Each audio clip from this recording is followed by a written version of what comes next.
This state doesn't exist anymore. Not because it disappeared, because for 14 years, it wasn't part of America at all. It had its own money, its own president, its own army, and it almost became Canadian. This isn't a theory. This isn't internet folklore. This is documented history. Real letters, real meetings, buried for years because nobody wanted to admit how close it came to happening. The state is Vermont, and its story starts with a war nobody remembers it fighting. Not against Britain, against its own neighbors. In 1776, 13 colonies declared independence. Vermont wasn't one of them. Why? Because two much bigger, much more powerful colonies were fighting over its land. New York claimed it, New Hampshire claimed it. Vermont's own settlers were caught in the middle, watching two governments argue over who got to own their farms. So Vermont did something almost nobody talks about. It declared independence from everyone. Not just Britain, from New York, from New Hampshire, from the entire idea of joining the new United States at all. In 1777, Vermont became its own country, the Vermont Republic, complete with a constitution, one that quietly became the first in North America to ban slavery. Here's where it gets strange, because the man who led Vermont wasn't just negotiating with Congress. He was secretly writing letters to the enemy. His name was Ethan Allen.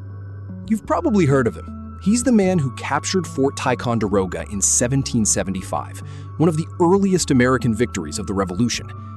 But by 1780, Allen wasn't just fighting for independence. He was playing a much riskier game. Congress kept ignoring Vermont. No recognition, no statehood, no support, just silence, year after year, while Vermont defended its own borders with almost no help. So Allen reached out to the other side. Not to surrender, to negotiate. Starting in 1780, Allen and other Vermont leaders opened secret talks with Frederick Haldimand, the British governor of Quebec. Historians now call them the Haldimand negotiations. The offer on the table was simple and almost unthinkable. If the American Revolution collapsed, or if Congress kept refusing to recognize Vermont, Vermont would rejoin the British Empire. Not as part of the 13 colonies, as a separate province, attached to Canada. For 3 years, these talks continued.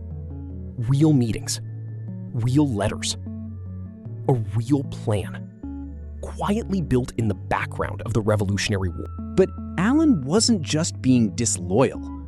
He was playing a dangerous game. And it's not fully clear, even now, whose side he actually intended to win. Here's the theory most historians actually believe. Ethan Allen may never have intended to actually rejoin Britain. He may have been using the threat of it, dangling Vermont's loyalty in front of both sides, purely as leverage, a way to force Congress to finally take Vermont seriously. Think about it from his position. Vermont had no official recognition, no formal army support, no guarantee it would even survive as a country once the revolution ended. If Congress thought Vermont might defect to the British, suddenly Vermont's statehood became urgent. Suddenly Vermont had power it didn't have a year earlier. It was a bluff, but it was a bluff played with real letters, real diplomats, and real consequences if it went wrong. And for a while, it worked exactly the way Allen hoped. But then, in 1783, something happened that ended the negotiations overnight. Britain lost the war. The Treaty of Paris was signed. American independence was official. And just like that, Vermont's leverage disappeared. There was no British Empire left to bargain with in North America. Not one with any reason to take Vermont's offer seriously anymore. You'd think that's the end of the story. It's not. because Vermont didn't rush to join America either. It waited 8 more years. Even after the war ended, Vermont kept operating exactly like its own nation. It minted its own coins well into the 1780s. It ran its own courts. It maintained relationships with other states almost like a foreign government would. New York, still bitter about losing its territorial claim, refused to drop the issue for years. It took direct negotiation, and eventually New York accepting a cash settlement, before New York finally gave up its claim to Vermont's land entirely. Only then, in 1791, did Vermont formally join the United States. It became the 14th state, the first new state added after the original 13. Proof that the young country could actually grow, not just hold on to what it already had. 14 years as an independent republic. 3 of those years spent secretly negotiating with the British. All of it forgotten by most people who drive through Vermont today, completely unaware they're standing in what used to be its own country. Here's why this story is bigger than one state.